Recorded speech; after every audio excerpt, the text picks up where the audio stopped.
कंधे पे लेकर के महिमा मंडन कर रहे हैं ऐसे चोरों का सार्वजनिक जीवन में। कहां ले जाना चाहते हो देश को तुम?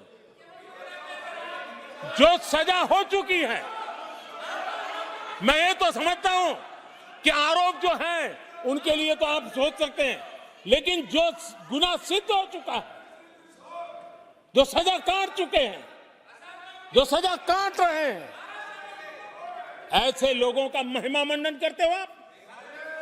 कौन सा कल्चर और देश की भावी पीढ़ी को क्या प्रेरणा देना चाहते हो आप? कौन से रास्ते और ऐसी कौन सी आपकी मजबूरी है?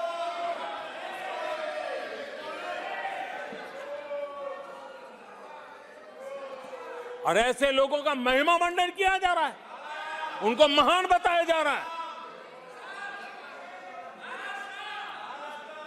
जहां संविधान का राज है, जहां लोकतंत्र है, माननीय अध्यक्ष जी, ऐसी बातें लंबी नहीं चल सकती हैं।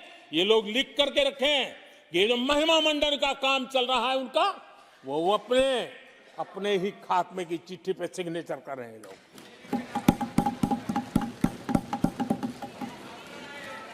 आदरणीय अध्यक्ष जी, जांच करना ये एजेंसियों का काम है।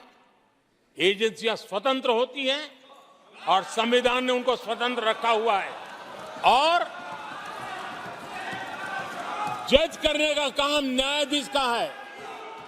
जज करने का काम न्यायाधीश का है और वो अपना काम कर रहे हैं।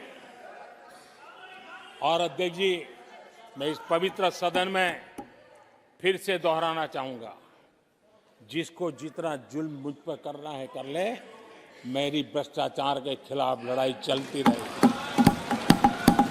जिसने देश को लूटा है उनको लौटाना पड़ेगा।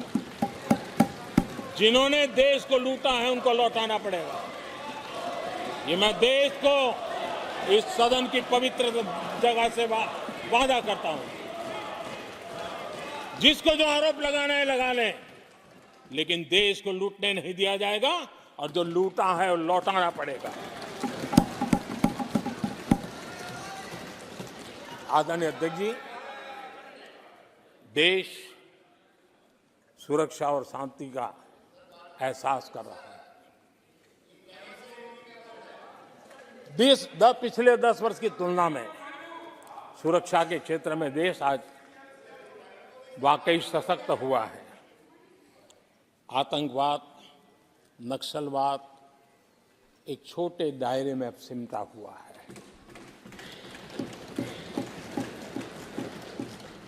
लेकिन भारत की जो टेररिज्म के प्रति जीरो टॉलरेंस नीति है, आज पूरे विश्व को भी भारत की इस नीति की तरफ चलने के लिए मजबूर होना पड़ा।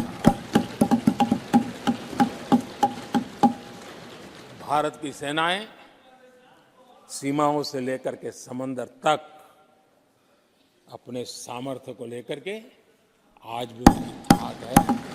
हमें हमारी सेना के पराक्रम पर गर्व होना चाहिए। हम कितना ही उनके मोरल तोड़ने की कोशिश करें, मुझे मेरी सेना पर भरोसा है। मैंने उनके सामर्थ्य को देखा है। कुछ राजनेता सेना के लिए हल्के फुल्के शब्द बोल दें, इससे मेरे देश की सेना डिमोरलाइज होगी। ये सपनों में कोई रहते तो निकल जाए। देश के मूड को वो खत्म नहीं कर सकते। और किसी के एजेंट बन करके इस प्रकार की भाषा अगर कहीं से भी उठती है, देश कभी स्वीकार नहीं कर सकता है। और जो खुलेआम देश में अलग देश बनाने की वकालत करते हैं,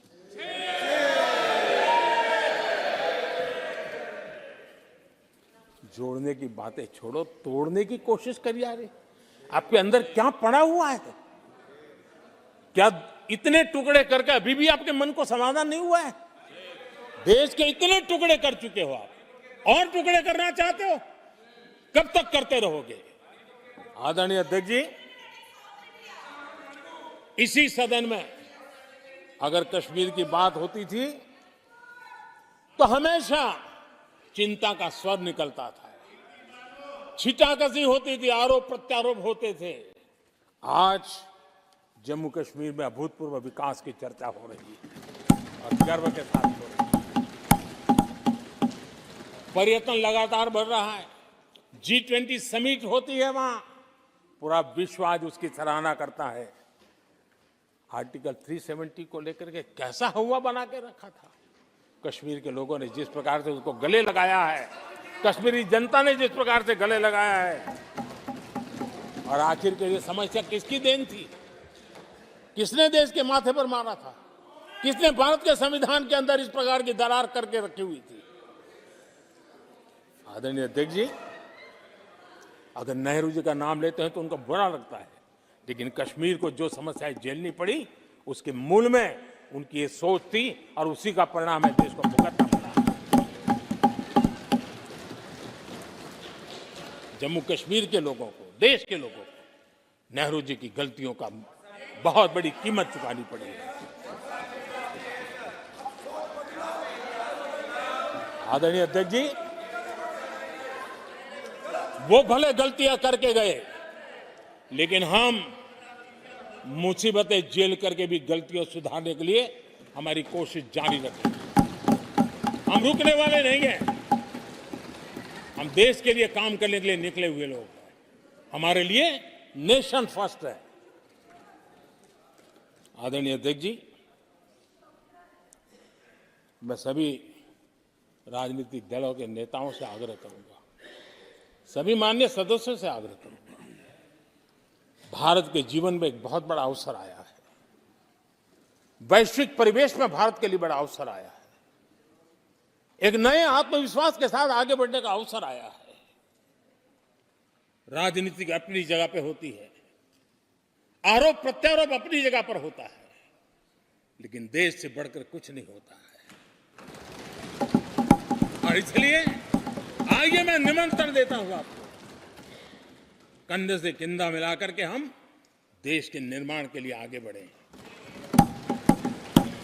राजनीति में किसी भी जगह पर रहते हुए भी राष्ट्र निर्माण में आगे बढ़ने में कोई रुकावट नहीं आती। आप इस राह को मत छोड़िए। मैं आपका साथ मांग रहा हूं, मां भारती के कल्याण के लिए साथ मांग रहा हूं। मैं विश्व के अंदर जो अवसर आया है उस अवसर को बुलाने के लिए आपका साथ मांगता हूं।